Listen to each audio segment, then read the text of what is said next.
तुम्ही अभ्यास करा. भ्रष्टाचार मुक्त कर्नाटक, भ्रष्टाचार मुक्त महाराष्ट्र निर्माण करायचा असेल तर अभ्यास करा. काय म्हणतो कायदा? हा आमचा देश कायद्याने चाललेला आहे. कायदा सर्वात उंच आहे. कायद्याच्या वर कोणीच नाही. मग तो कायदा काय म्हणतो तो स्टडी करा आणि तुम्हाला भ्रष्टाचार मुक्त कर्नाटक निर्माण करायचं, भ्रष्टाचार मुक्त महाराष्ट्र निर्माण करायचं, तर या कायद्याचा अंमल करा. पहा किती फरक पडतो.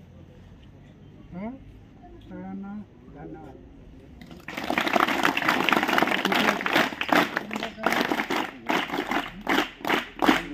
मी शाळेतील एक शिक्षिका आहे, कर्नाटकमध्ये मराठी शिक्षिका आहे. मला तुम्हाला विचारायचं आहे, मुलांना, आजच्या पिढीच्या मुलांना तुम्हाला काय संदेश द्यायचा आहे? ही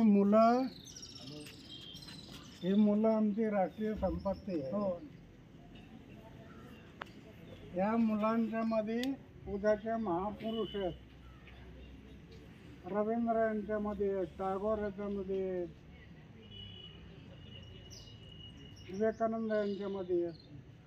त्यांना विकसित करायचे. विकसित कोण करणार? पहिले पालक, घरामधला पालक ज्यांनी जन्म दिला त्या पालकांची पहिली जबाबदारी. त्याच्यानंतर शिक्षणाची जबाबदारी. शिक्षकाने त्या मुलांना घडवताना त्या सर्व गोष्टींचा विचार केला पाहिजे.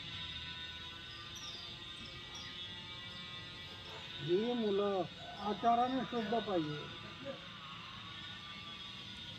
विचाराने शुद्ध असावी. आचार शुद्ध, विचार शुद्ध, जीवन निष्कलंक. जीवनात थोडा त्याग आणि अपमान येण्याची शक्ती.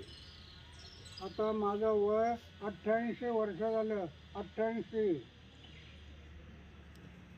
माझं घर आहे गावात, शेतीवाडी आहे. 50 वर्ष झाले घरात गेलो नाही.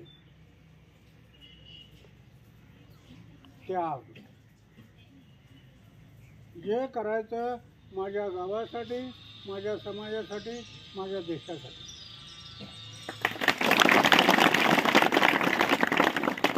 देशाला कधी विसरू नका.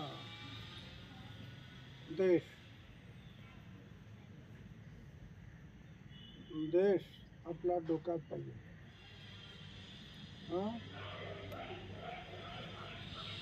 हा विचार करा.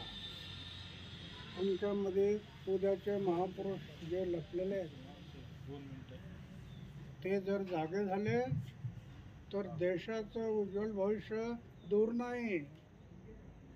तुम्हीच हा देश घडवू शकाल. तुमच्याकडूनच हा देशाचं उज्ज्वल भविष्य घडेल. नुसतं खाणं पिणाने जाणं एवढ्यासाठी जीवन नाही.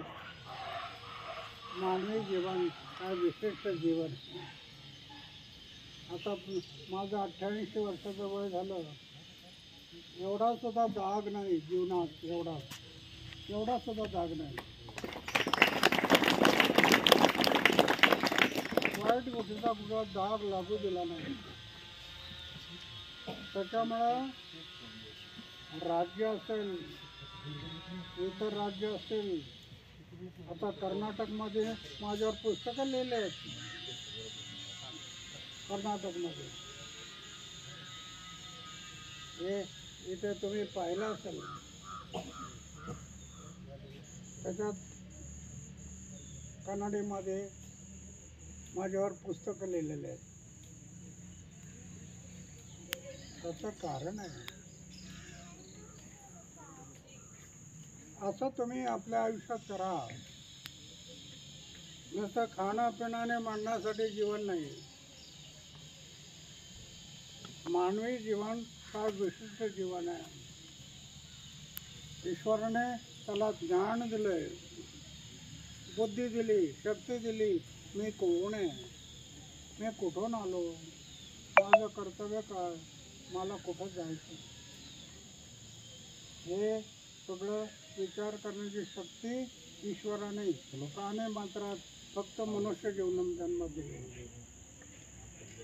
आता तुम्हाला उशीर झाला, पुढे जायचं. तुम्हाला सर्वांना धन्यवाद.